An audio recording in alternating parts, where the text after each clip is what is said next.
तो हम कल दे दिए थे होमवर्क वही सब तो बताओ तो पहले माध्य में हम क्या दिए थे कल उसको छोड़ने पहले बताता माध्य में हम कल होमवर्क क्या दिए हाँ पहले बताते हैं आप लिखिए हाँ दिए गए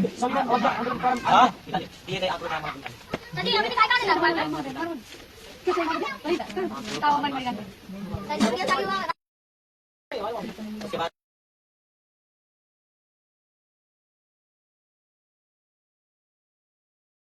जीरो 10 10 20 20 30 30 40 40 50 ये ना 7 8 16 9 क्या क्या देखो ना सब बच्चे को मत दिया 9 10 देखो 11 लगा दिया 8 8 16 9 10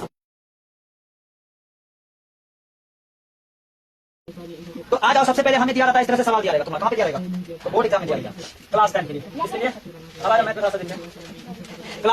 के लिए जो भी बच्चे बनाए हैं वो ठीक है। सबसे पहले देखो हम तुम लोग को क्या करेंगे हल आप कोई भी चीज बनाने के लिए मैथ में सबसे पहले क्या लिखना पड़ेगा हल लिखना पड़ेगा। देखो सबसे पहले इस तरह से वो 4 को बक्सा बना लो 1 को 2 को 3 को इधर 4 को कितना हो गया जी 4 को हो गया 4 को होगा कि नहीं 1 को 2 को 3 को 4 को ये हो गया ऊपर में इसको लिखने के बाद दुल्हन को सजाने के लिए अच्छा ठीक है। अब देखो यहाँ पे सबसे पहले वर्ग अंतराल जो दिया है पहले उसी को लिखेंगे वर्ग अंतराल ओके। अब फिर बारंबारता जिसको एफ आई से सूचित करते हैं किससे एफ आई से फिर होता है वर्ग चिन्ह जिसको एक्स आई कहते हैं ये हो गया हम लोग का जाके F I x I okay. तो देखो जिस तरह से पहले होता है लिखते हैं 0 से 10 10 से 20 20 से 30 30 से 40 40 से 50 ठीक है। तो इसको बीच में लिखा ताकि बढ़िया लगेगा 30 से 40 ऐसा बराबर गैपिंग में यहाँ किया बराबर गैपिंग में ठीक है ना तो अच्छा लगता है ठीक है। अब आजा बारंबारता जो दिया हुआ है तो इसका मतलब 7 8 16 9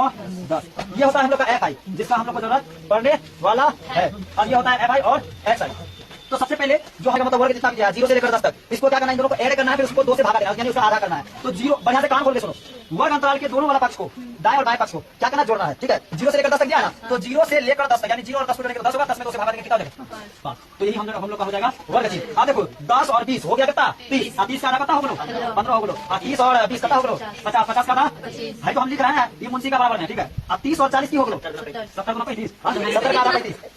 40 और 30 से हो गया 70 70 का निकाल 35 और यहाँ 90 90 का क्या हो जाएगा 45 बात नहीं समझ आई वर्ग अंतराल से निकला वर्ग चिन्ह वर्ग अंतराल को जोड़ के और उसका कर देते हैं हम लोग आधा तब निकलता है हम लोग का वर्ग चिन्ह। अब जी एफ आई और एक्स आई निकालने के लिए हमको क्या करना पड़ता है दोनों में गुणा करना पड़ता है। क्यों गुणा करना पड़ता है इसको मान लीजिए कि हमको 12 को हम लोग एफ आई से सूचित करते हैं ये हो गया वर्ग चिन्ह को एक्स आई से तो एफ आई एक्स आई निकालने के लिए इनको क्या करना पड़ेगा गुणा करना पड़ेगा 7 5 35 15 8 120 है ना 412 ठीक है 25 इसका सामने सामने बैठाते हैं यहाँ 400 इसका सामने सामने सामने इस तरह से सवाल मिलेगा आंकड़ा दिया रहेगा। आंकड़ा किस तरह से दिया रहता है दिए गए आंकड़े का माध्य निकालना अभी हम लोग सीखेंगे माध्य माध्यिका बहुलक इन सभी में जो है ना माध्य बहुत ही आसान होता है और हम माध्य शॉर्टकट में भी ऑब्जेक्टिव भी देख लेंगे और सब्जेक्टिव भी जो कि हम कल ये सब कर लिए फिर भी दोबारा इसको कर लेते हैं। दिए गए आंकड़ों का माध्य निकाले वर्ग अंतराल हम लोग के पास दिया हुआ है बारंबारता दिया हुआ है यानी कहने का मतलब जो है हम लोग का एफ आई दिया हुआ है एफ आई निकालना है और एफ आई एक्स आई निकाल के उसके बाद तो बारंबारता का एडिशन कर लो 30 7 15 15 30 30 31 31 और 9 कितना हो गया 40 40 और 10 50 ठीक है। ये क्या निकल गया एफ आई ठीक है। अब इसको करते हैं एफ आई एक्स आई निकालते हैं F I x I sigma लिख दो सिग्मा एफ आई एक्स आई अब देखो अगर ये मतलब जहाँ पे 8 है उसकी जगह ऐसे हाँ उसको कर लेते हैं और वो उसमें क्या होता है 8 है ना तो एफ को लास्ट में जोड़ देंगे जैसे वहाँ पे लिखा है हम जैसे 50 50 प्लस एफ हो जाएगा उसके बाद यहाँ पे हम वो भी हम करते हैं अभी बना देते जब तक बोल के तुम लोगों को समझ में नहीं निकलेगा तो हम ही करना थोड़ा सा इसको जोड़ लो। हमने क्या किया वर्ग अंतराल निकाला जिसको इन दोनों को जोड़ के इसका कर दिया आधा तब निकला हम लोग के पास वर्ग चिन्ह सबका इसी तरह से निकालना है। वर्ग चिन्ह निकल जाए बारंबारता और वर्ग चिन्ह को गुणा कर देते हैं तब निकल जाता है हम लोग का एफ आई एक्स आई। इसका नाम पे व्यक्ति और कुछ भी लगता है तो उसमें उसका नाम पे नहीं जाने पर नहीं जानेगा उसका नाम पे भी नहीं जानेगा। तो हम लोग का माध्य बराबर फॉर्मूला क्या होता है माध्य मतलब माध्य को पहले क्या चीज से सूचित किया जाता है एक्स पर पावर बार पर सूचित किया जाता है बराबर होता है सिग्मा एफ आई एक्स आई बटे सिग्मा एफ आई ठीक है। सिग्मा एफ आई एक्स आई क्या है हमारे पास तो 1320 है जी। अब उसके बाद 50 है ठीक है ना ये 0 0 कट गया। अब थोड़ा सा भागा कर दो तो 5 भागा हो गया 13 20 5 दूनी हो गया 10 10 के 0 इधर 3 2 6 5 30 यहाँ से 2 आ गया यहाँ पॉइंट आया 0 4 5 20 यानी कि ठीक। तो यहाँ पे हम लोग का कट जाएगा 26.4 यानी कि आंसर क्या आ जाएगा 26.4 आंसर। कोई दिक्कत ये बन गया खाली वहाँ तुम्हारा जो है ना मास का अलावा और कुछ क्या समझ आ रहा था चलो अब आते हैं क्या ये तो सब्जेक्टिव था। अब माध्य निकाले ऑब्जेक्टिव में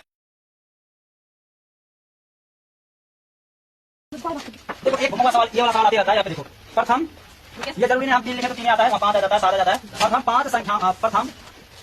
5 पूर्ण संख्या का 5 पूर्ण संख्या का माध्य ज्ञात करे। पूर्ण संख्या कहाँ से चालू होता है 0 से यानी क्या को जोड़ना 5 को तो 0 एक हो गया 2 1 2 3 4 1 2 3 4 5 5 संख्या हुआ। अब माध्य बराबर जितना संख्या है सभी संख्या का योग अब बटे कुल संख्या ये हम लगा रहे हैं, इतना जरूरी नहीं है तेल नून लगाने का, तो हम लगा रहे हैं, तुम लोग को ध्यान दे। सीधे यहाँ पे लिख देना 0 1 + 2 + 3 + 4 बटे जितना संख्या 1 2 3 4 5। अब सबको पहले जोड़ो, 0 और 1 1 1 और 2 हो गया, 3 3 और 3 6 6 4 10 और 10 बटे 5 और यहाँ पे हो गया आंसर 2। यही हो गया इसका आंसर। ऑब्जेक्टिव निकालने का, तो हम 3 प्राकृतिक संख्या का माध्य ज्ञात करें। चलो एक क्वेश्चन दिया सीधे बनाने जल्दी करो। प्राकृतिक संख्या जो है गिनती की संख्या यानी कि 1 से चालू होता है, तो प्रथम 3 यानी 1 2 और 3, तो यहाँ पे फॉर्मूला यही लगाएंगे कि सभी मतलब कुल संख्या का योग यानी 1 + 2 + 3 बटे 1 2 3 3 हो गया, 1 और 3 3 हो गया 6 6 बटे 3 यानी कि आंसर हो गया 2। कोई दिक्कत